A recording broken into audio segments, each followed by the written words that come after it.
보실 성경 말씀 요한계시록 1장 4절로 8절의 말씀을 보시겠습니다.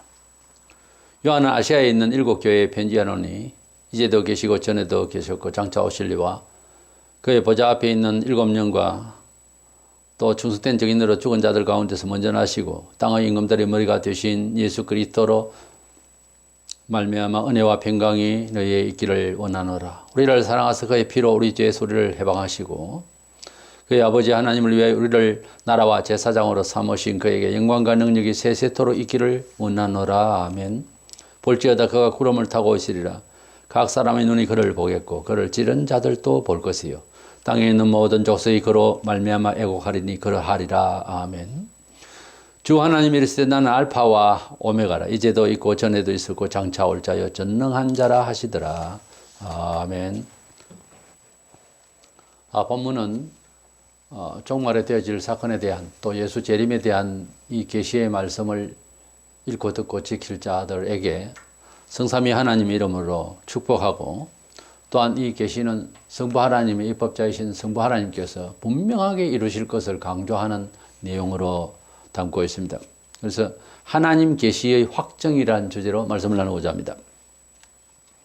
먼저 삼위 하나님 이름으로 사도 요한은 이 말씀을 증거하면서 축복하는데 보통 우리 일반 서신 성경에는 보면은 이제 성부와 성자 이름으로 인사를 할 때 문안 인사에 평강을 기원하는 내용으로 주로 그렇게 기록되어 있습니다. 그런데 요한이 받은 말세에 계시에 대한 이 말씀은 유독 성부, 성자, 성령 삼위일체 하나님 이름으로 평강을 축복하고 또 이렇게 강조를 강하게 이렇게 또 자세하게 하면서 삼위 하나님에 대해서 말씀을 통하여서 은혜 받도록 먼저 평강을 기원하는 내용을 볼 수가 있습니다.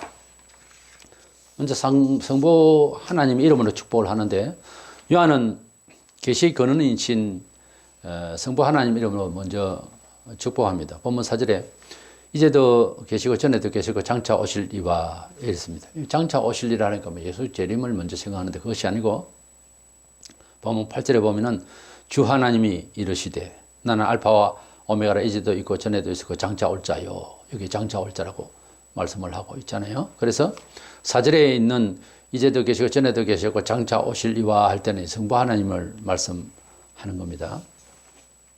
그리고 두 번째는 성령 하나님의 이름으로 축복하는데 본문 4절에 그의 보좌 앞에 있는 7영과 이런 말씀이 나와요. 그 7영이라고 할 때는 영이 7개라는 뜻이 아니고 7은 성경의 의미로 완전함을 뜻합니다. 그래서 완전한 영, 곧 성령을 의미합니다. 그래서 성령의 이름으로 또 축복하고 그 다음에 성자 예수님 이름으로 축복을 하는데 좀 자세히 말하고 있어요. 왜냐하면 요한계시록의 주된 그런 주인공이 예수님이시고 또 우리가 성부 하나님, 성령 하나님의 역사를 쫓아서 또 예수 그리스도를 믿고 예수님을 기다리고 있어야 되겠지만 그래서 예수님이 이 계시록의 주인공이 되시니까 좀 더 상세하게 말씀을 하고 있습니다. 먼저 예수님의 그 죽으심과 그 부활하심에 대해서 주님을 또 다시 설명을 합니다. 본문 5절에 또 충성된 증인으로 죽은 자들 가운데서 먼저 나시고 땅의 임금들의 머리가 되신 예수 그리스도로 그랬어요. 죽은 자들 가운데서 나셨다 하는 말은 이제 부활하셨다는 내용이고 땅의 임금들의 머리 되신 예수 그리스도는 우리의 믿음 가운데서 모든 지배권의 권위의 능력의 완전자이신 예수를 말합니다. 여기에 충성된 증인으로 우리를 위하여서 죽은 자들 가운데서 또 부활하셨다는 내용을 할 때 이 충성이라는 충성된 증인이라는 말은 예수님이 십자가를 지셨다는 말인데 이 증인이라고 할 때 증인은 헬라어로 말투스라고 합니다. 그래서 말투스는 순교한다는 뜻이 있어요. 그래서 우리가 증인이 된다, 예수님을 믿고 예수님을 증언한다고 할 때는 순교할 각오를 하고 하는 겁니다. 원래 겁이나만 안 하고 약해져도 안 하고 손해봐도 안 하면 그거는 증인이 아닙니다. 예수님을 증언한다고 하는 것은 목숨 걸고 하는 거예요. 원래 왜냐하면 증거한다는 말 단어 자체가 그래요.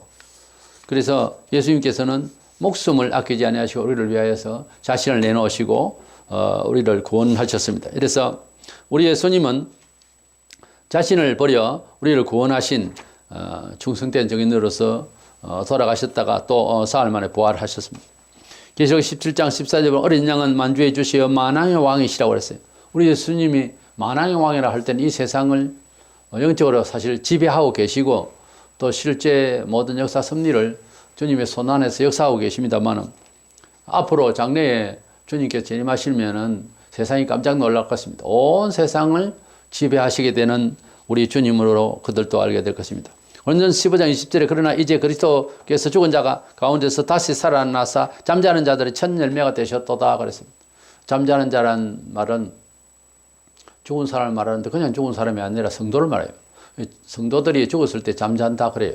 그래서 모든 성도들, 부활할 모든 성도들, 잠자고 있는 모든 죽은 성도들이 부활할 것을 주님이 믿는 자에게 부활한다 하셨는데 그 증명을 먼저 하셨어요. 증거되지 않는 증언은 할 수 없어요, 원래. 진리는 그래서 팩트 중에 팩트예요. 사실을 믿는 거예요. 그런가 민가 하는 그런 것이 아니에요. 진리를 믿고 예수를 믿고 교회를 다니는 것은요, 증거가 뚜렷하게 될 수 있어야 됩니다. 한 개인의 신앙생활에 있어서 그런 것이 필요해요. 우리 예수님은 우리에게 부활을 말씀하셨습니다. 근데 본인이 정말 부활하셔서 부활의 첫 열매가 되셔서 우리에게 증거를 하셨어요. 농사를 저도 해봤습니다만은 이제 벼나 보리나 무엇이든지 첫 이삭을 이제 보게 됩니다. 열매가 보이면 다른 것들도 금세 같이 이제 다 그 열매로 나타나게 되죠. 그래서 예수님이 부활의 첫 열매라고 하는 것은 우리도 그런 열매다 그 말이에요. 그러니까 우리는 우리대로 어떤 부활이 아니라 예수님의 몸의 부활, 그와 같은 그 영광스러운 몸이 우리도 똑같이 그렇게 될 것이라고 성경은 말씀하고 있습니다. 사도행전 2장 24절 하나님께서 그를 사망의 고통에서 풀어 살리셨으니 이는 그가 사망에서 매여 있을 수 없음이라. 우리 예수님께서 부활하신 것은 스스로 일어난 것이 아니고 하나님 아버지께서 일으켜 주셔서 주님이 부활하신 것입니다. 그 피로 우리를 죄에서 해방시키셨다고 하는 속죄의 주님을 또 말씀하고 있는데 5절에 은혜와 평강이 너희 있기를 원하노라. 우리를 사랑하사 그의 피로 우리 죄에서 우리를 해방하시고 그래서 우리 주님께서는 속죄의 피를 흘리심으로써 우리를 죄에서 해방시키신 분으로 그렇게 또 주의 이름으로 우리를 평강을 기원하고 축복하고 있습니다. 그리고 우리를 나라와 제사장으로 삼으신 예수로 말하고 있는데 예수께서는 우리를 하나님을 만날 수 있는 통로요. 또 예수의 이름은 하나님을 만날 수 있는 기회의 이름이요.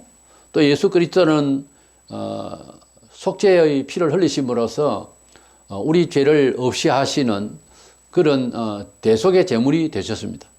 때문에 우리 주님 때문에 우리가 하나님께로 나아갈 수가 있게 되는데 본문 6절에 그 아버지 하나님을 위하여 우리를 나라와 제사장으로 삼으신 그에게 영광과 능력이 세세토록 있기를 원하노라. 아멘 그랬는데 우리를 나라와 제사장으로 삼았다고 할 때는 나라는 하나님의 나라의 백성을 말하고요. 한 국가를 이룰 때는 백성이 있고 땅이 있고 왕이 있어야 되잖아요. 근데 그 하나님의 나라의 왕은 예수요. 또 그 나라의 백성은 성도들입니다. 그리고 그 나라 아직 도래하지 않았는데 신천신지죠. 근데 우리를 나라는 그렇게 이해해야 되는데 제사장으로 삼았다는 무슨 말인가? 1년에 한 번씩 대제사장이 이스라엘 백성들의 광야 생활할 때 부터 시작해서 성전에는 성소가 있고 지성소가 있었어요. 성소에서는 늘 매일 이제 떡과 불을 피우면서 그곳에서 이제 제사장이 늘 이제 감당을 하게 됐는데 밖에서는 번제단이 있었고요. 근데 막 안에 들어가면은 칸이 있어서 지성소라는 게 있어요. 지성소에는 온 백성들의 죄를 속량받기 위해서 대제사장이 1년에 딱 한 번 들어갑니다. 그 제사장이 죄를 지으면 들어가면 죽어서 못 나와요. 그래서 설에 의하면은 발끝에다 줄을 묶었다는 말이 있어요. 아무나 못 들어가니까 죽어버리면 끄집어내야 되니까요. 그만큼 두려운 것이고, 그 성소에서 지성소로 들어가는 입구에는 굉장히 두꺼운 천이 있었어요. 아무나 못 들어갔습니다. 근데 그것이 예수님께서 십자가에 돌아가실 때 위로부터 아래로 찢어져 버렸어요. 이상한 사건이었죠. 성경에는 그렇게 자세히 안 나오는데 제사장이 놀래가지고 그걸 빨리 집어서 막았다고 하는 말이 있습니다. 근데도 다시 찢어졌다 이런 얘기가 있어요. 다시 말해서 그 휘장이 위에서부터 아래로 찢어지니까 제사장, 대제사장이 아니라 아무나 들어갈 수 있는 이런 분위기가 된 거죠. 일단은 우리에게 주는 영적인 그런 뜻이 그런 게 있지 않습니까? 그래서 그 휘장에 대해서 어떻게 이해해야 되나 하면 히브리 10장 19절 20절에 보면 그러므로 형제들아 우리가 예수의 피를 힘입어 성소에 들어갈 담력을 얻은다니 그 길은 우리를 위하여 휘장 가운데로 열어놓으신 새로운 살 길이요 휘장은 곧 그의 육체니라. 그러니까 예수님께서 십자가에서 돌아가실 때에 지성소와 성소를 구분했던 그 안에 성소 안에 있는 휘장이 찢어졌다고 하는 사실입니다. 성경에 있는 내용이죠. 이것은 그 휘장은 곧 예수의 육체라고 하니까 결국은 그 휘장이 갈라짐으로써 모든 사람이 하나님을 만난다는 그 지성소 안으로 들어갈 수가 있는 거죠. 그래서 그 안으로 아무나 못 들어가는데 이제는 우리가 예수 그리스도로 말미암아서 이제 그 휘장이 찢어진 것처럼 예수님이 살찌어 피 흘려 돌아가 주심으로써 예수 이름으로 예수의 몸을 통과해서 믿음으로 예수의 몸을 통과해서 하나님 아버지를 바로 만날 수가 있는 제사장들이 됐다. 그런 뜻이에요. 그런 뜻에서 만인 제사장설이란 말이 나오는 겁니다. 예수 그리스도 안에서 모든 자가 다 제사장이 되었다. 지성소에 들어갈 수 있는 하나님을 바로 만날 수 있는 그런 곳을 가게 됐다. 이런 뜻이에요. 그런데 그것이 조직 교회 사회에 위기 질서도 없이 아무나 목사같이 놀 수 있다. 뭐 이런 식으로 교인들이 오해를 하는데 만인 제사장이라는 뜻 자체가 그런 것이 아닙니다. 이 본문대로 우리 주님께 십자가에 돌아가셨기 때문에 주님의 피로 말미암아서 대제사장만에 들어가서 하나님을 배우는 그 지성소 그 칸막이가 되는 그 휘장이 갈라짐으로써 예수님 십자가에 돌아가 주심으로써 이제는 누구든지 하나님을 다 그리스도 안에서 만날 수 있고 지성소에 들어갈 수 있는 제사장들이 되었다. 그런 뜻이에요. 이래서 성자 예수 그리스도의 이름으로 이제 하나님께로 나아갈 수가 있는 이런 길을 열어주었다고 하는 사실을 이렇게 보여주었습니다. 그래서 성부 하나님과 성령 하나님, 성자 예수 그리스도의 삼위일체 하나님의 이름으로 평강을 기원하고 이 말씀을 받는 자에게 축복하고 있습니다. 그리고 두 번째로 하나님의 이 계시, 예수 그리스도가 다시 올 것이고 종말에 가면 세상에 엄청난 그러한 사건들이 징조들이 일어날 때에 성도들이 믿음을 가져야 될 것에 대해서 종말의 계시에 대한 이 계시, 하나님의 이 계시는 그냥 해본 소리가 아니고 반드시 이루어질 하나님의 전능하신 하나님의 말씀의 권위에 대해서 확정을 지어주는 내용이 있습니다. 예수께서 재림하실 것은 분명히 우리가 믿어지든 우리가 태만해서 안 믿어지든 그건 관계가 없어요. 분명히 이루어지고 말 일이라고. 본문 7절에 볼지어다 그가 구름을 타고 오시리라. 각 사람의 눈이 그를 보겠고 그를 찌른 자들도 볼 것이요 땅에 있는 모든 족속이 그로 말미암아 애곡하리라니 그를 하리라 그랬어요. 각 사람이 다 본다고 하는 것은 표현은 신불신간에 예수의 재림을 다 보게 된다는 거죠. 온 지구촌의 사람이 동시동작으로 다 보게 된다는 거예요. 먼저 구름을 타고 오시리라 그랬는데 예수님이 구름을 타고 온다는 말을 어떻게 이해해야 될 것이냐. 둥둥 떠다니는 저 구름이냐. 마치 우리 그림에 소농 타고 다니던 그런 구름이 그게 아니고 어떤 영광스러운 구름 같은 빛으로 내려오실 것이에요. 그 구름이 이런 둥둥 떠다니는 구름에 보다는 영광스러운 그런 오라가 넘쳐나는 그런 구름으로 영광스러운 구름으로 아우러지는 그런 모양으로 오신다는 것이지 탈 게 없어가지고 구름 둥둥 타고 다니는 그런 분위기에 낭만적인 그런 상상하면 안 됩니다. 그 구름을 쳐다볼 때 두려울 겁니다, 오히려. 그래서 믿는 자에게는 영광스럽게 보이지만 불신자들은 쳐다보면 두려울 거예요. 그런 구름 타고 오실 것을 사도행전 1장 11절에 보면은 예수님께서 승천하실 때에 가로되 갈릴리 사람들아 어찌하여 서서 하늘을 쳐다보느냐. 너희 가운데서 하늘로 올리우신 이 예수는 하늘로 가심을 본 그대로 오시리라. 그랬습니다. 그러니까 예수님께서 올라가실 때에 구름을 타고 붕 올라가는 거예요. 천사들의 옹의를 받으면서. 그러니까 갈릴 사람들이 막 한참 위로 쳐다보고 있었죠.